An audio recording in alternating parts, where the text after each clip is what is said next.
മരിക്കാൻ ഞാൻ ആഗ്രഹിക്കുന്നില്ല. നിങ്ങളോട് ഞാൻ പറയുന്നു, കഫർനാമിലെ പ്രബലമായ ആളുകൾ എല്ലാ വിധത്തിലും എന്നെ ഉപദ്രവിക്കും. എന്നെ ഒറ്റപ്പെടുത്തി പരാജയപ്പെടുത്താൻ ശ്രമിക്കും.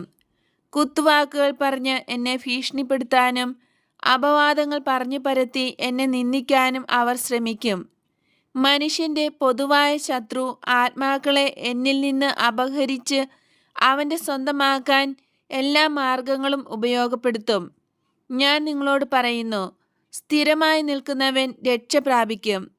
നിത്യരക്ഷയേക്കാൾ അധികമായി സ്വന്തം ജീവനെയും സുസ്ഥിതിയെയും സ്നേഹിക്കുന്നവൻ എന്നിൽ നിന്ന് അകന്നു പോകാൻ സ്വാതന്ത്ര്യമുള്ളവനാണ്. എന്നെ ഉപേക്ഷിച്ചു പോകാനും നിസ്സാരമായ ഈ ജീവിതത്തെയും അതിൻ്റെ സുഖത്തെയും അന്വേഷിക്കാനും സ്വാതന്ത്ര്യമുണ്ട്.